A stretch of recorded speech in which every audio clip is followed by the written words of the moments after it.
네, 반갑습니다, 여러분. 우리 옆 사람과 인사 나누실래요? 오늘 하나님 주시는 새 힘을 얻읍시다. 네, 한 번 더 이야기하실래요? 은혜를 받읍시다. 네, 지금 저희는 창세기 말씀을 순서대로 계속 공부를 하고 있습니다. 오늘 본문은 창세기 27장 전체인데 조금 많이 길죠. 그래서 오늘 1절에서 4절만 우리 함께 봉독하고요. 원래 성경 읽기 하면은 어제가 오늘 본문 읽는 날이죠. 토요일 날 사실 이 본문을 읽으셨어야 정상이죠. 그러니까 제가 본문을 안 읽더라도 오늘 무슨 내용을 설교를 하시겠구나 이렇게 알면 좋을 것 같아요. 1절에서 4절을 봉독해 드립니다. 이삭이 나이가 많아 눈이 어두워 잘 보지 못하더니 맏아들 에서를 불러 이르되 내 아들아 하매 그가 이르되 내가 여기 있나이다 하니 이삭이 이르되 내가 이제 늙어 어느 날 죽을는지 알지 못하니 그런즉 내 기구 곧 화살통과 활을 가지고 들에 가서 나를 위하여 사냥하여 내가 즐기는 별미를 만들어 내게로 가져와서 먹게 하여 내가 죽기 전에 내 마음껏 내게 축복하게 하라. 아멘. 오늘 27장 내용은 여러분 너무 잘 아시는 그 내용이고요. 뭐 이제 27장 가지고 이제 어떤 목사님들은 네 번의 설교를 하죠. 이삭 얘기, 리브가 얘기, 에서 얘기, 야곱 얘기 이렇게 하기도 하는데 저는 오늘 27편을 통틀어서 이제 설교를 이제 한 편의 설교를 여러분하고 좀 나누려고 하고, 여러분 너무 잘 아시다시피 이삭이 이 첫째 아들 에서에게 축복권을 이렇게 축복권을 물려주려고 할 때 그의 아내 리브가가 그걸 엿듣고 야곱에게 그걸 가로채게 하는 거죠. 그래서 에서를 속여서 아버지 이삭을 속여서 에서처럼 몸에 이렇게 이 여우의 털, 실제로 시베리아 여우 털이 인간의 털하고 가장 비슷하대요. 거의 똑같대, 흡사하대요. 그래서 이제 그 성경에 보니까 시베리아 여우 털을 이 이삭이 몸에 붙여서 눈이 먼 아버지를 속여가지고 축복권을 가로채는 그런 이 장면이 오늘 27장의 장면인데, 오늘 이 말씀으로 오늘 이 본문 말씀으로 또 우리의 신앙을 조금 점검하고 좀 중요한 믿음의 고백을 저와 여러분이 함께 드려야 되지 않겠나 이렇게 생각이 듭니다. 이번 주에 그 사건 사고가 굉장히 많이 일어나고 있는데 되게 안타까운 사건이 하나 있었죠. 이 강남의 잠원동에서 이 건물을 이제 철거하는데 그 철거 공사를 똑바로 하지 않아가지고 그냥 이렇게 무너져 버렸죠. 무너지는데 그냥 무너지면 문제가 안 되는데 그 무너지는 그 건물이 이 도로를 덮쳤는데 마침 거기를 지나가는 차 위에 덮쳤어요. 뭐 바로 구조가 됐으면 좋았는데 너무 많은 양의 벽돌과 시멘트 이런 것들이 덮쳐가지고 한 4시간, 5시간 만에 이렇게 치우고 보니까 이제 신부는 이미 죽어 있고 신랑도 의식 불명 상태고, 근데 이제 그 신랑 신부가 이제 결혼을 앞둔 신랑 신부인데 이제 결혼 반지를 찾으러 가려고 휴가를 내서 그날 마침 평일인데 이제 봉변을 당했죠. 근데 이제 뭐 그것도 안타까운데 그 뉴스에 보니까 그 장례식 장면을 이렇게 찍어가지고 뉴스에 이렇게 나왔더라고요. 근데 그 철거 업체에서 이제 장례식을 갔겠잖아요. 얼마나 황당하겠어요. 미안하고. 그래서 장례식을 갔는데 여러분 부모 이제 꽃다운 나이에 이제 시집 가려고 준비하는 딸이 죽었으니까 부모가 그 철거 업체 직원들 장례식에 들어가겠을까요? 못 들어겠죠. 그러니까 장례식 직원들은 그 철거 업체 직원들은 장례식에 들어가지도 못하고 그 장례식 입구 바닥에 다 엎드려서 엉엉 우는 장면이 이렇게 카메라로 찍혔는데 자기들이 고의로 그런 게 아니고, 그게 진짜 제가 볼 때 막 느껴지는 거예요. 후회스럽고 어떻게 이런 일이 벌어졌을까, 이런 후회스러움이. 제가 무슨 얘기 하려고 해요? 그 사건이 인재예요? 우연히 발생한 거예요? 인재죠. 100% 인재예요. 우리나라 세계 건축 기술 탑이에요. 철거 기술 탑이에요. 그런 일이 왜 발생했죠? 왜 정성을 들이지 않고 집중하지 못했을까요? 그 우리나라 사람의 문제예요. 우리나라 사람들은 익숙해지면 대충 해요. 함부로 하고, 기술이 있고 잘할 수 있는데 익숙해지고 편해지면 대충 하는 습관이 있어요. 그러다 보니까 뭐 자기들이 그 철거업체 대단히 큰 업체거든요. 유명한 업체예요. 이렇겠죠. 뭐 90, 80, 70, 60, 50, 40. 예를 들어서 30에 무너진다고 쳐요. 30에 문제가 온다고 쳐요. 인간이 얼마나 어리석냐면 90, 80, 70, 60, 50, 40 될 때까지 감각이 없어요. 무너지고 나서 후회해야 하는 게 인간이에요. 여러분 40까지 간다니까요. 35, 31까지 가요.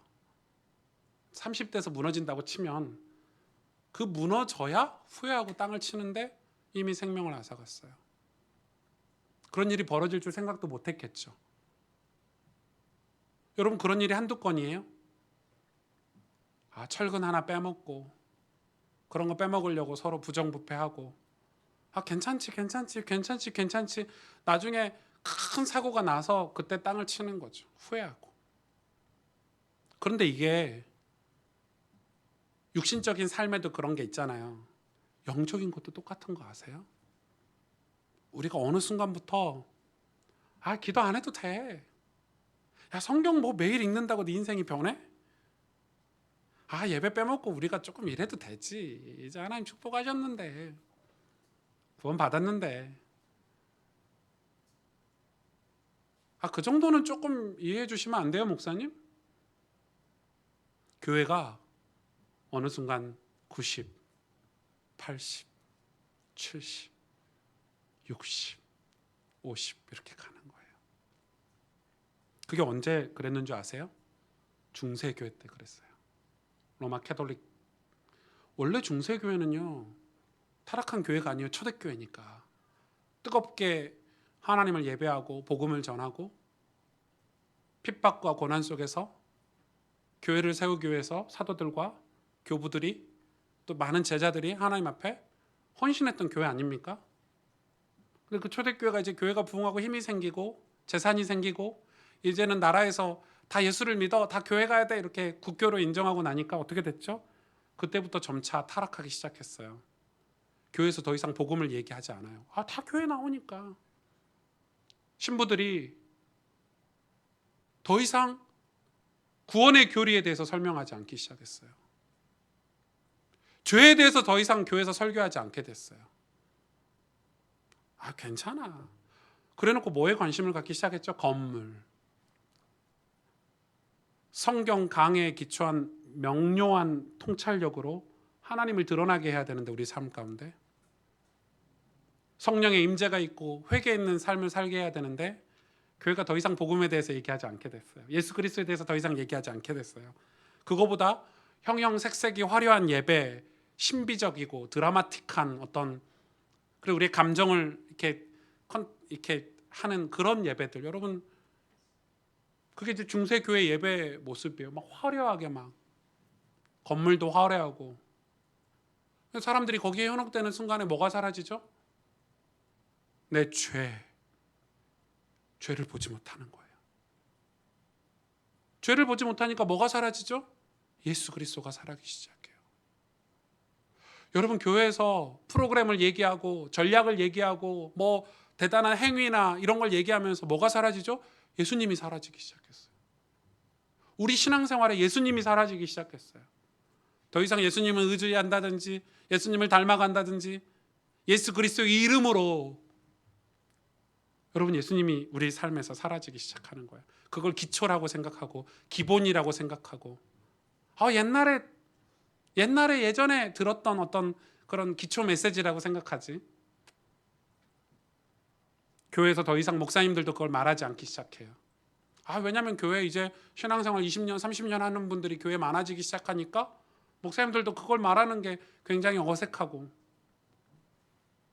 교회 오면 이제 서로 뭐 식당에서 밥 먹고 교제하고 같이 뭐 회의하고 뭐 봉사활동하고 뭐 이런 거에 관심이 갖기 시작하고 교회 왔는데 전혀 내 죄에 대해서 회개함이 없고 내 죄를 조명해주는 메시지도 없고 하나님의 말씀으로 우리 삶을 점검하고 조명하는 그런 일도 없어지기 시작한 거예요.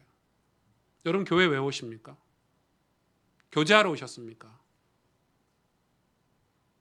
그거는 저기 펜션 하나 빌려가지고 물 좋고 공기 좋은 데 가셔가지고 교제하면 훨씬 좋죠. 위로받으러 오셨습니까?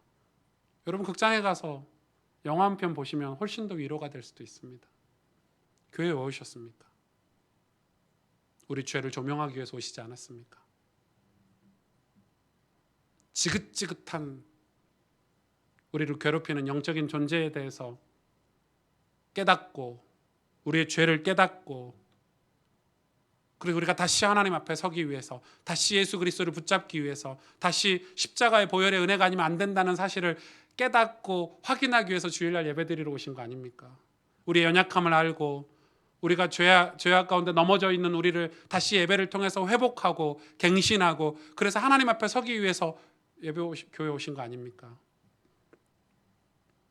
그게 사라지기 시작해서요. 중세교회는 교회는 화려해지고 어떤 조직은 커졌는데 영적으로는 공허해지고 그래서 영적인 침체기를 겪게 되고 완전히 죄의 종노릇하는 그런 사태가 발생한 거예요. 그래서 이 마르틴 루터가 1517년에 95개조 방반문을 걸 때 제1번이 뭡니까? 회개에 대한 내용이었죠. 회개는 한순간의 경험이 아니라 과거의 경험이 아니라 우리 인생 전체에 걸쳐서 이루어지는 게 회개다라고 마르틴 루터가 첫 번째 반박문으로 건 게 회개에 관한 내용이었어요. 회개는 다시 하나님께 돌아가는 거예요. 다시 예수 그리스도를 붙잡는 거예요. 이런 삶이 없으니까 우리 신앙도 90, 80, 70 떨어지는데 몰라요. 나중에 다 망하고 영적으로 재앙이 들이닥치고 신앙도 사라지고 믿음도 사라지고 나서 그때 가서 땅을 치고 후회하며 우는데 늦죠, 사실은. 여러분 지금 세상이 그렇잖아요. 오늘 이 본문의 시작을 이렇게 시작하고 있어요. 1절에 이삭이 나이가 많아 눈이 어두워 잘 보지 못하더니 이렇게 시작하고 있어요. 그래서 어떻게 했어요? 에서를 불러 맏아들 에서를 불러 이르되 내 아들아 하매 그가 이르되 내가 여기 있나이다. 이삭이 이르되 내가 이제 늙어 어느 날 죽을는지 알지 못하니 그런즉 내 기고 곧 화살통과 활을 가지고 들에 가서 나를 위하여 사냥하여 내가 즐기는 별미를 만들어 내게로 가져와서 먹게 하여 내가 죽기 전에 내 마음껏 내게 축복하게 하라. 이 이삭이 눈이 어두워졌다고 나와 있어요. 눈이 왜 어두워졌냐? 사실 이삭이 나이가 아직 젊어요. 130세밖에 안 됐거든요. 오늘 135세밖에. 근데 그 당시 평균 나이보다 젊다 이거죠. 근데 실제 눈이 조금 어두워진 것 같아요. 육신의 눈이. 근데 성경은 단지 육신의 눈이 어두웠다고 표현하는 게 아니라 이 이삭이 영적인 눈까지 어두워졌다고 오늘 설명하고 있는 거예요.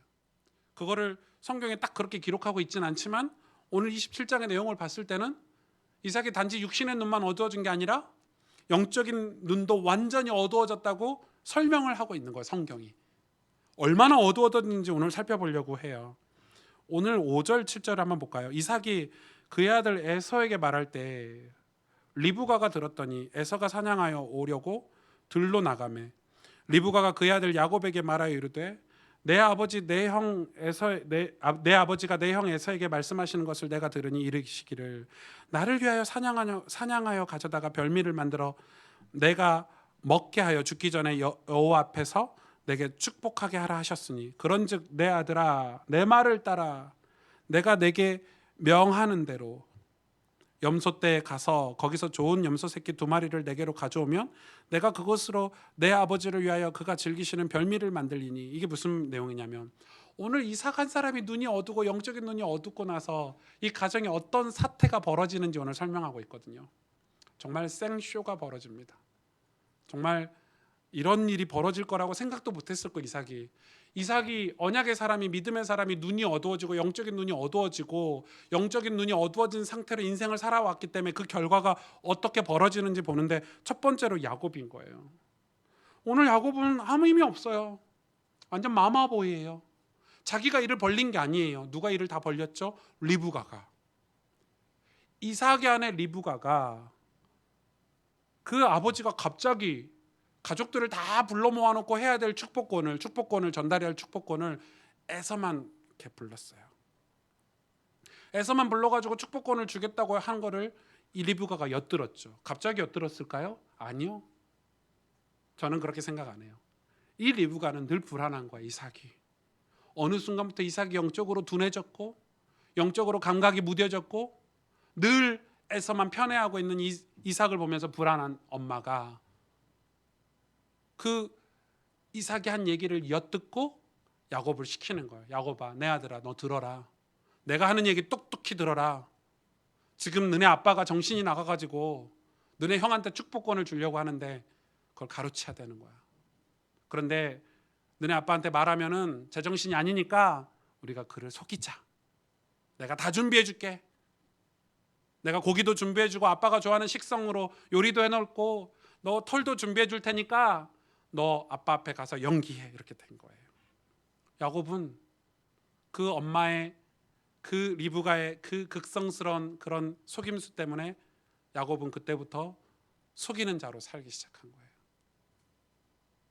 그러니까 이 야곱 엄마 때문에 리브가 때문에요. 이 야곱은 그때부터 아버지를 속이기 시작해요.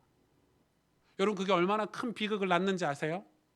여러분 솔직히 말해서 하나님께서 그 약속 축복을 야곱에게 주기로 약속하셨죠. 리브가는 그걸 알고 있었어요. 그럼 어떻게 해야 되죠? 기도하고 순리대로 하나님이 어떻게 하시는지 준비했었어야 돼요. 그런데 이거는 이 엄마 리브가도 잘못한 게 뭐냐면 이 야곱을 속이게 만들어요. 아버지를. 이게 얼마나 큰 결과를 낳는지 평생 야곱은 남을 속이고 속는 삶을 살게 돼요. 오늘 창세기 47장 9절에 보면요. 47장 9절에 보면 이런 때문에 야곱이 바로를 만나거든요. 언제 만나냐면 요셉이 총리로 가서 성공하고 나서 이 야곱을 부르죠. 가족들을 다 불러요. 그때 이제 바로를 처음으로 이방 왕을 만나는데 그가 이제 하반절에 이렇게 얘기하고 있어요. 내가 130년까지 살았다. 내 나이가 얼마 못 되니 하면서 뒤에 보세요. 내가 평생을 어떻게 살았냐? 험악한 세월을 보냈나이다. 이렇게 얘기하고 있어요. 험악한 세월을 보냈대요. 야곱이 불신자에게 하는 얘기예요. 내가 험악한 인생을 살았대요. 여러분 이제 오늘 본문을 뒤로 하고는 이제 야곱 얘기가 굉장히 길게 나와요. 아마 아브람 얘기 못지않게 야곱 얘기 길 것 같아요. 제 생각에는 가을까지 야곱 설교를 하지 않을까. 근데 야곱이 어떤 삶을 살았죠? 계속 남을 속여요. 그리고 계속 속임을 당해요. 왜? 남을 속이니까 속임을 당하죠. 인생이 평탄하지가 않아요. 심지어 그는 하나님이 야곱을 2번이나 만나 주시죠. 야곱에게 꿈도 주시고 하나님이 답답하니까 약복강가에서 야곱을 직접 만나기도 하세요. 심지어 환도뼈가 부러지는 증거까지 주세요. 하나님의 사자와 씨름하는 영적인 체험까지 주시는데 그리고 그 체험을 하고 나서 하나님이 야곱의 이름까지 바꿔주셨어요. 야곱은 속이는 자라는 뜻이 있으니까 이름을 좋은 이름, 가장 복된 이름, 축복된 이름 이스라엘로 이름을 바꿔주시죠. 그런데 그 이름을 사용했어요? 안 사용했어요? 안 사용했어요. 야곱이. 이름을 바꿔주셨는데 계속 야곱으로 살았어요. 야곱이 얼마나 하나님도 속이죠. 야곱이. 그러니까 이 어머니 때문에 그 아버지를 속이는 이 속임수로 인해서 평생을 속이고 속는 인생을 사는 거예요. 이삭은요. 그 아버지를 볼까요? 18절에서 보세요. 18절에서 쭉 보면요. 야곱이 아버지에게 나아가서 내 아버지하고 부르니 이르되 내가 여기 있노라. 내 아들아 내가 누구냐. 이미 이삭이 의심을 했죠. 야곱이 변장에서 나왔는데 목소리가 이상하거든요. 19절에 야곱이 아버지에게 대답하되 나는 아버지의 맏아들 에서로소이다. 야곱이 지금 연기하는 장면이에요. 아버지께서 내게 명하신 대로 내가 하였사오니 원하건대 일어나 앉아서 내가 사냥한 고기를 잡수시고 아버지 마음껏 내게 축복하소서. 이삭이 그의 아들에게 이르되 내 아들아 내가 어떻게 이같이 속히 잡았느냐. 이상한 거죠.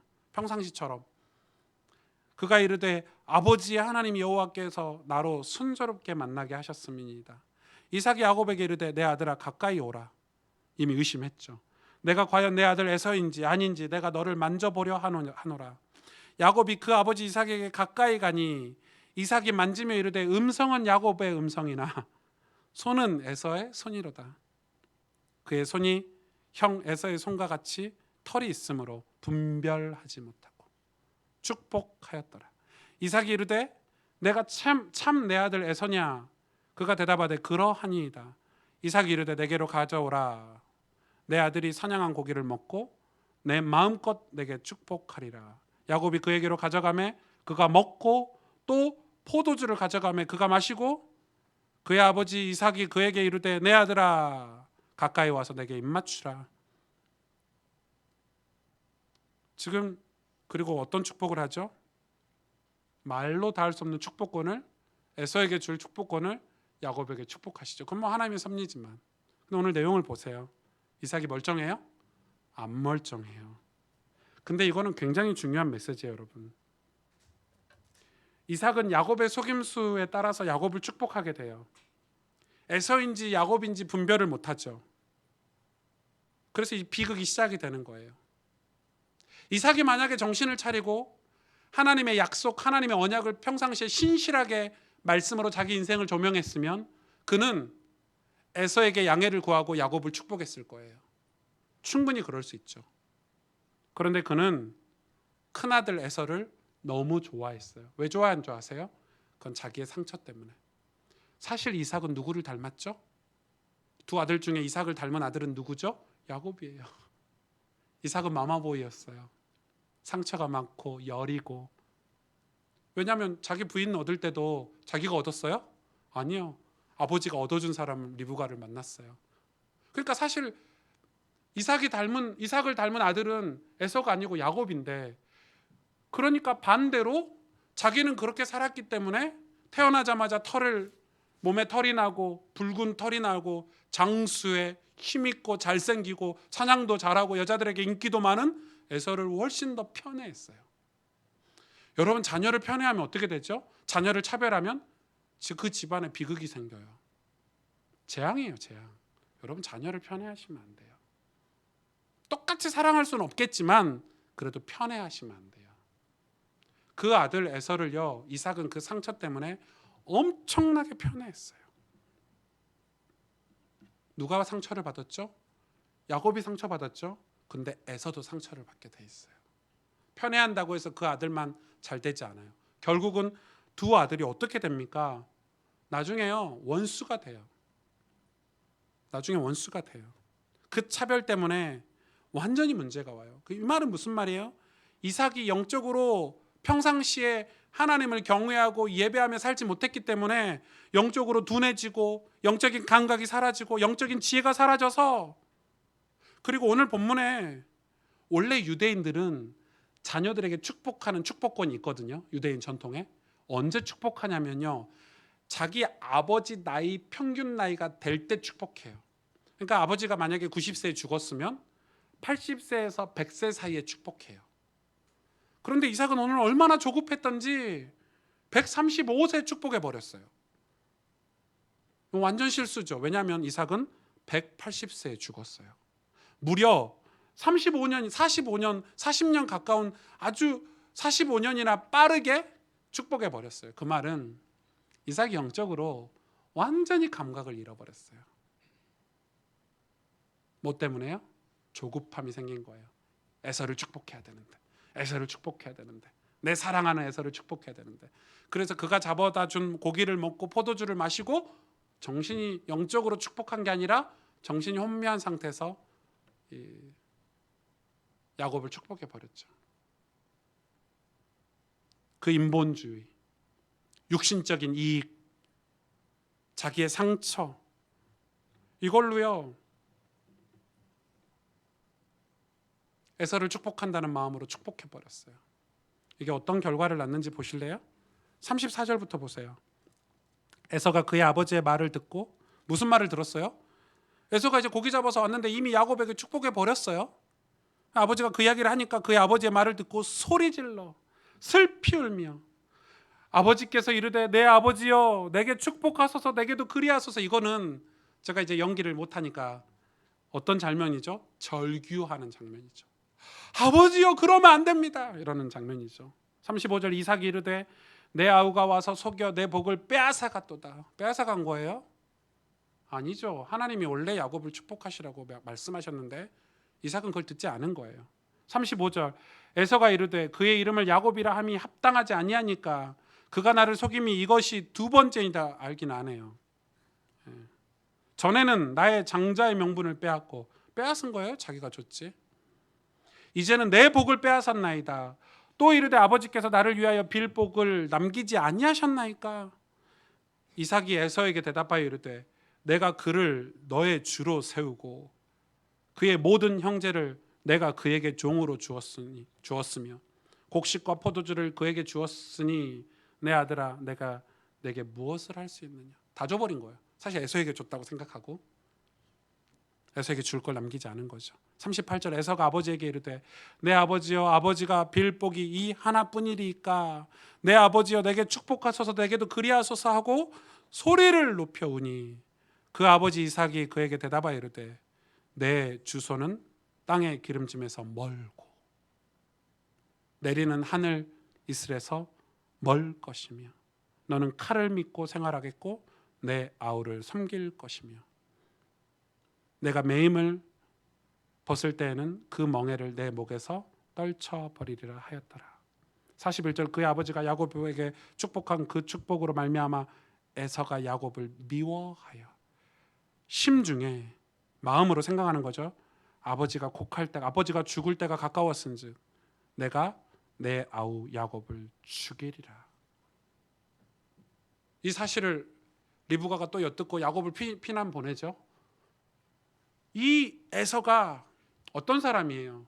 이 에서는 능력 있는 사람이에요. 사냥을 잘하고 여자들에게 인기를 얻고 실력 있는 남성다운 그 실력을 믿고 장자권을 동생에게 그냥 장난치듯이 줬어요. 사실은 자기가. 왜? 나는 돈도 잘 벌고 사냥도 잘하고 결혼도 잘하고 인기도 많고 야 장자권 너나 해. 나 그런 거 필요 없어. 이랬던 에서가 오늘 축복권까지 빼앗기고 나니까 본성이 드러나죠. 본심이. 그는 하나님을 믿지 않았어요. 하나님을 섬긴 사람이 아니니까 본성이 드러나는 거예요. 그 결과가 뭐예요? 분노예요. 죽여버리겠대요. 동생을. 아버지를 죽여버리겠대요. 저 같으면 이건 갱신의 시간표 아닙니까? 야곱이 속여서 그에게 아버지가 축복권을 줬으면 제가 에서라면 두 번씩이나 이런 사건이 벌어졌다면 하나님 앞에 서야 되는 거 아니에요? 아버지 그랬군요. 제가 하나님 앞에 신실하게 살지 못해서 제가 하나님을 경외하고 경배하지 못하고 교만한 인생을 살아서 하나님이 이런 사건을 우리에게 주셨군요. 제가 정신 차리겠습니다. 이게 정상 아니에요? 결과가 뭐죠? 그의 본심은 아버지가 곧 늙어 죽어버리니까 아버지 존경하지 않았어요. 에서는. 내 동생 야곱을 죽여버리겠어. 이렇게 되는 거예요. 이게 열매예요.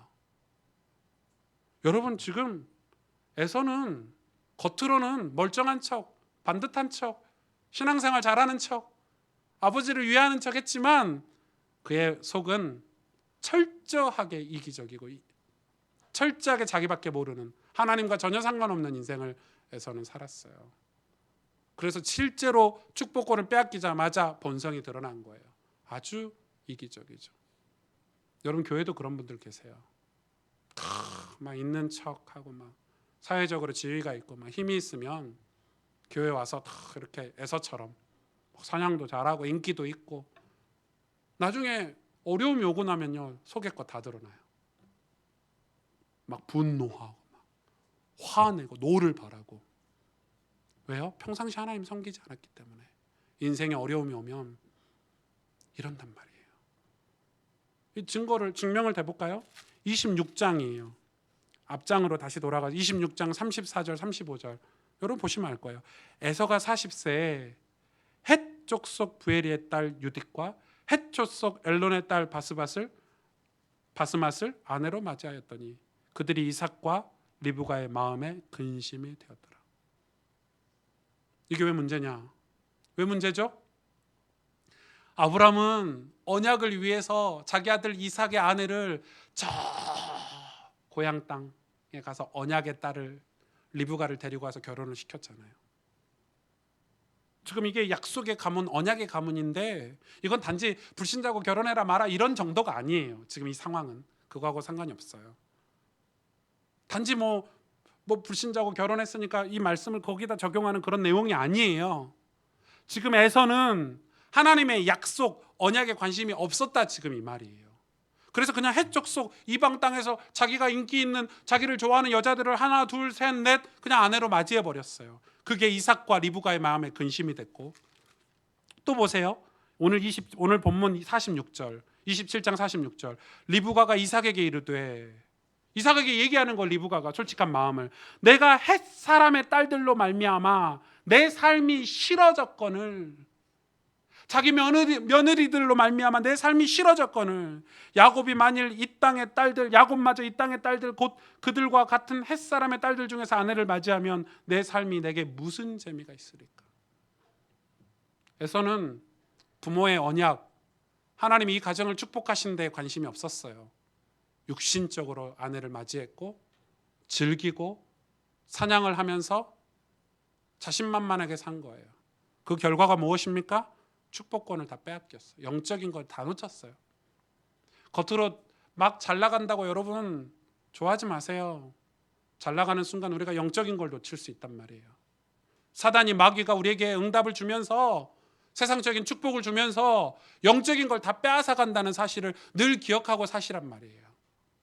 에서는 다 뺏겨 버렸어요.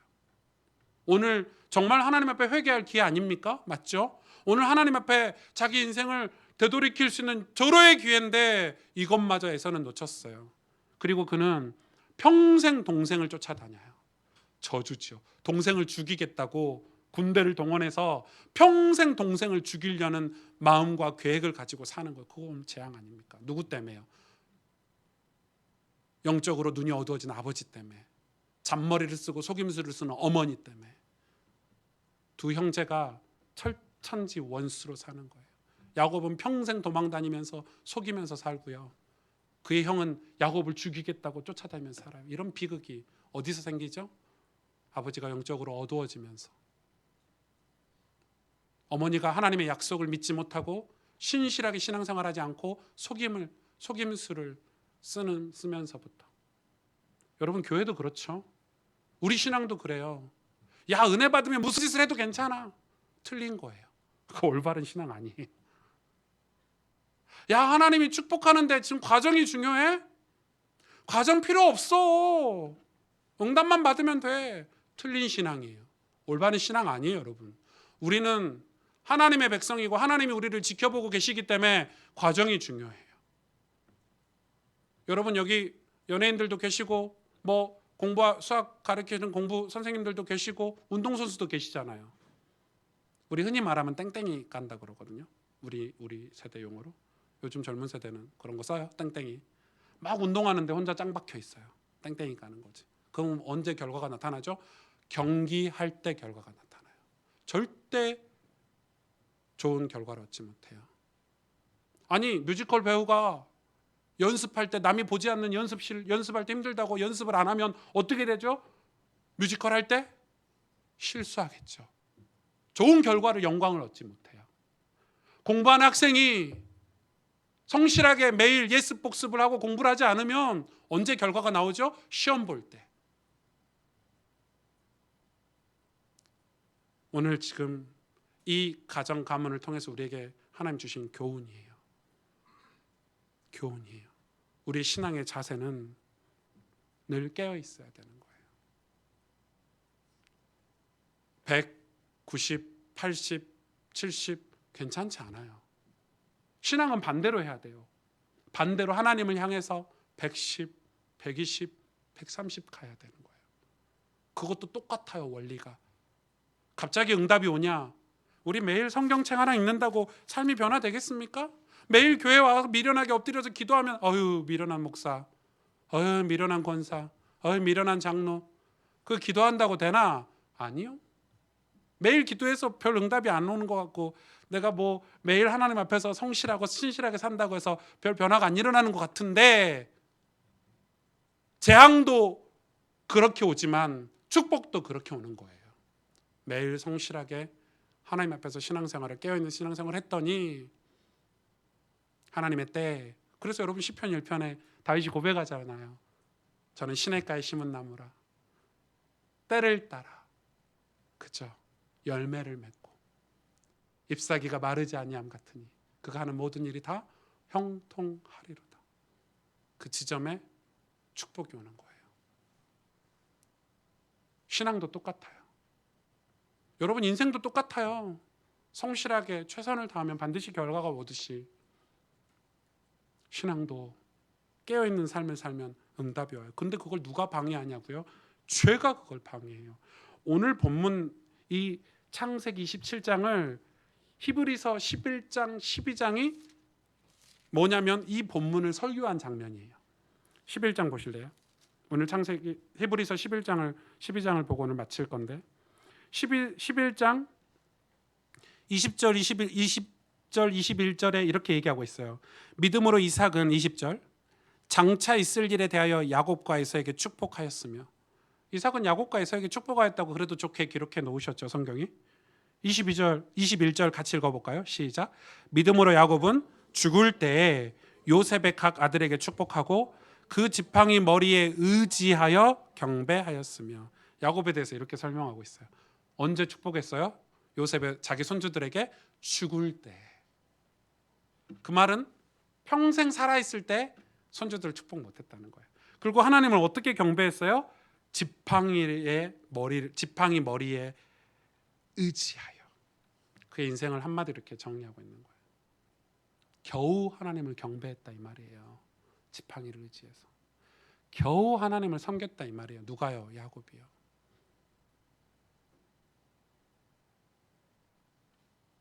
이게 신앙이에요. 지금 야곱이 얼마나 고통스러운 삶을 살았는지 지금 그러면서 이 본문을 설교하는 게 12장이에요. 히브리서 12장 1절에서 제가 좀 읽어드릴게요. 여러분 이렇게 눈으로 따라오셔야 돼요. 좀 중요하니까. 이러므로 우리에게 구름같이 둘러싼 허다한 증인들이 있으니 모든 무거운 것과 얽매이기 쉬운 죄를 벗어버리고 인내로서 우리 앞에 당한 경주를 하며 믿음의 주여 또 온전케 하시는 예수를 바라보자. 그는 그 앞에 있는 기쁨을 위하여 십자가를 참으사 부끄러움을 개의치 아니하시더니 하나님 보좌 우편에 앉으셨느니라. 3절 너희가 피곤하여 낙심하지 않기 위하여 죄인들이 이같이 자기에게 거역한 일을 참으신 일을 생각하라.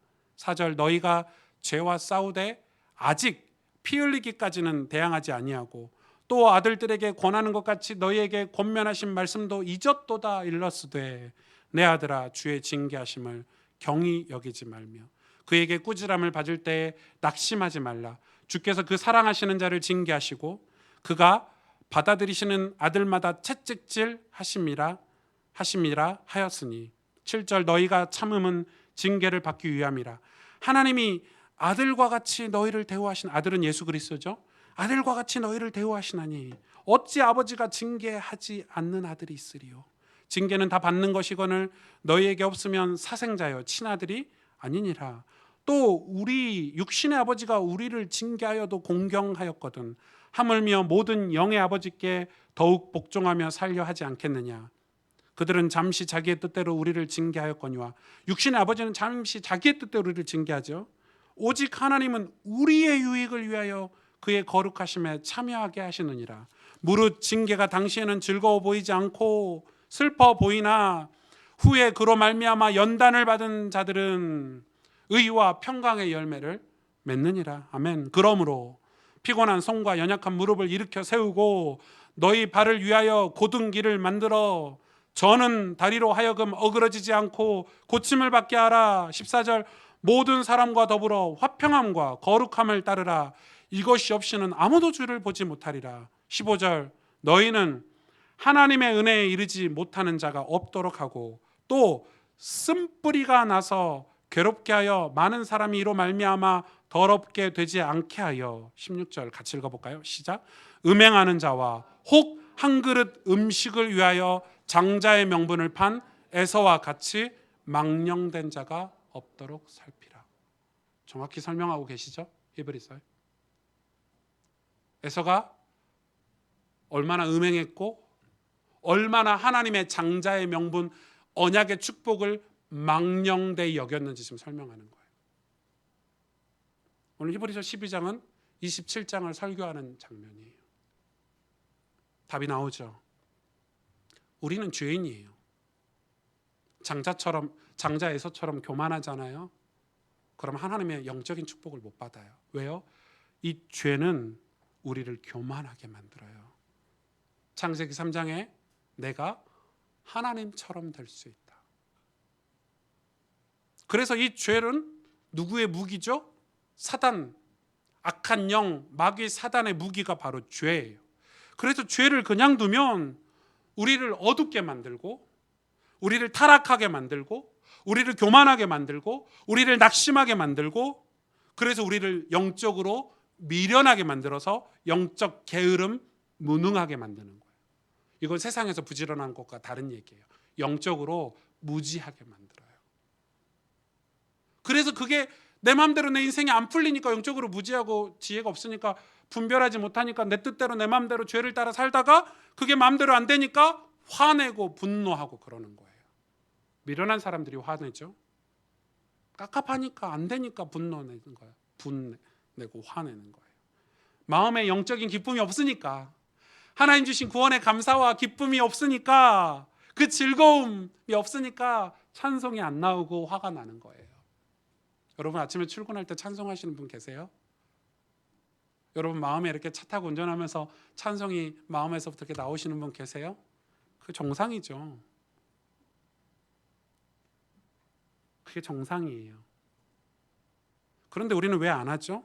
이 죄와 왜 싸우지 않죠? 피 흘리기까지 싸우지 않죠? 덕지덕지 붙어있는 우리 삶의 죄악들과 왜 싸우지 않죠?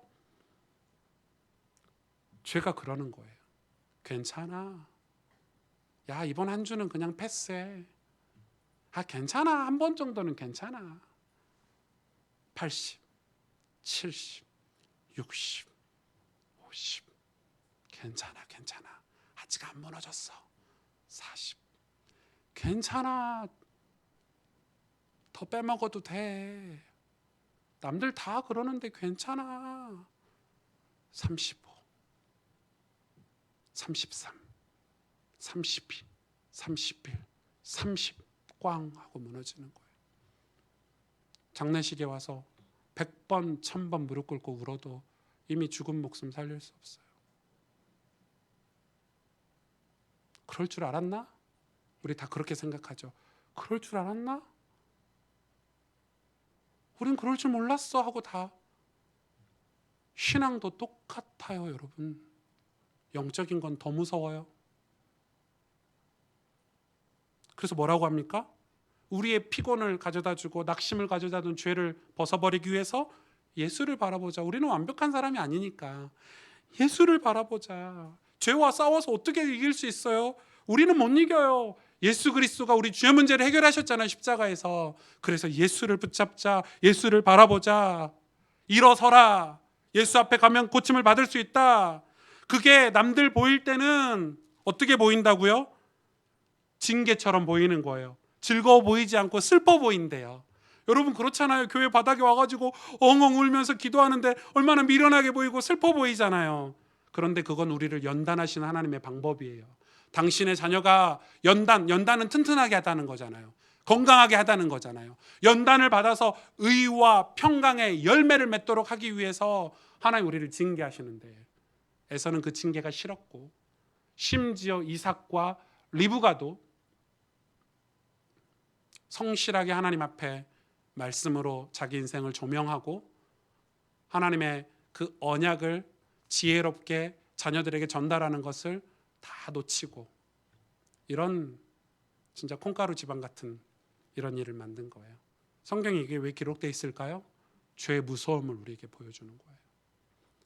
죄를 지금 우리에게 보여주는 거예요, 여러분. 이삭이 특별한 사람이 아니에요. 야곱이 특별한 인물이 아니에요. 저와 여러분보다 못할 수 있어요. 우리에게 죄를 보여주는 거예요. 그래서 우리는 언약을 향해서 영적인 삶을, 깨어있는 영적인 삶을 끊임없이 그게 우리의 신앙 자세예요. 우리가 왜 예배를 드립니까? 왜 기도를 하고 성경을 봅니까? 여러분 이걸 깨달으셔야 돼요. 이 영적인 삶이라는 걸 깨달아야 돼요. 운동하는 것도 그렇잖아요. 운동 하루 하는 게 뭐 우리한테 의미가 있어요? 제가 나이가 들어보니까 알겠어요. 저는 요즘 운동을 안 하면 피곤해서 살 수가 없어요. 그래서 퇴근하고 사역이 끝나고 집에 가면 옷을 갈아입고 한강을 나가서 2시간씩 뛰어요. 땀을 쭉 빼고. 그래야 그 다음날 건강하게 하루를 살 수 있어요. 여러분, 청소하는 것도 그래요. 매일 청소해 보시죠. 매일 청소해도 먼지 나오잖아요. 죄예요, 그게. 죄예요, 그게. 근데 그 청소 안 하고 놔두고 그 여자들 자취방, 여자들만, 제가 주로 이제 여자들 자취방을 가보면 기절하겠더라고요. 예. 남자들 자취방은 아예 안 어지러. 이렇게 청소하기 싫으니까. 여자들 자취방은 너무 더럽더라고요. 제가 여자들 자취방 몇 번 몰래 가봤는데 기절할 뻔했어요. 나중에 쌓아놓고 그게 막 그만 얘기하지. 공부도 똑같아요. 여러분, 우리 돈 많이 벌고 막 실력 뭐 이렇게 막 이렇게 살아도요, 인격이 개차반이면은 세상에서 성공 못해요. 우리는 세상에서도 존경받고 인격적으로 훌륭하기 위해서 끊임없이 독서해야 돼요.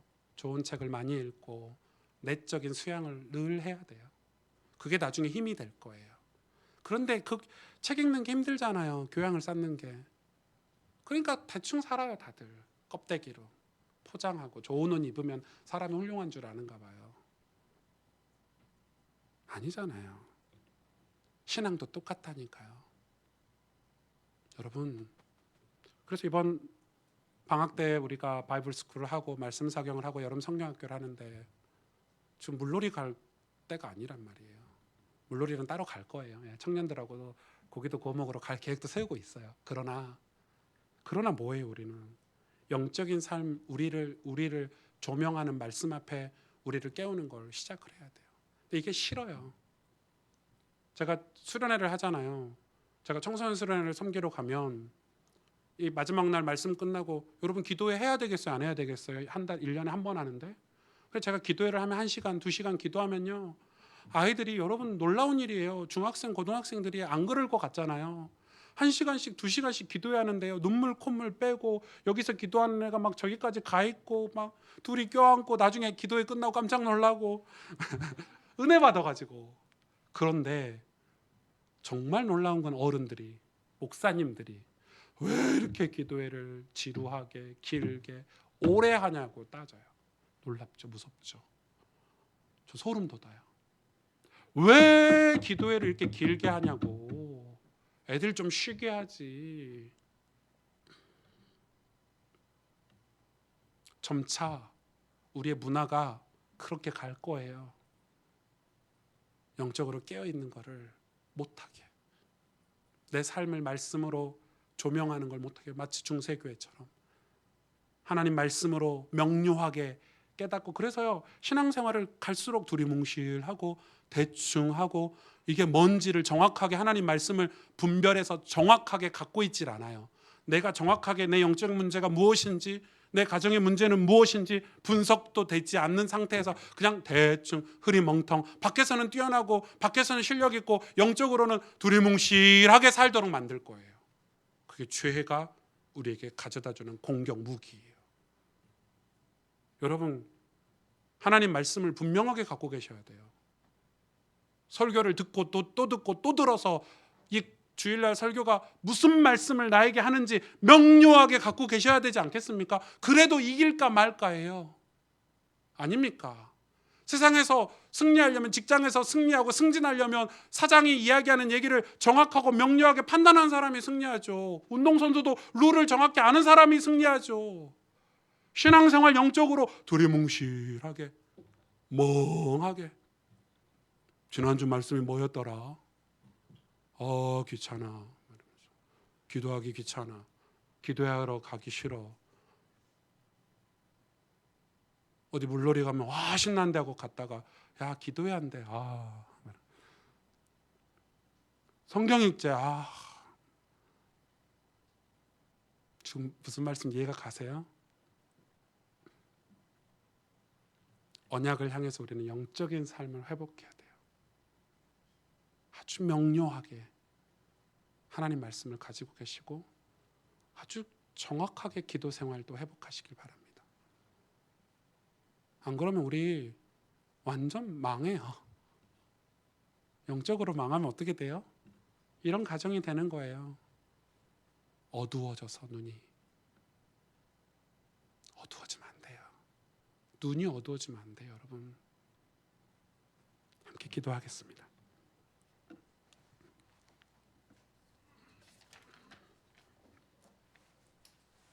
주님, 우리의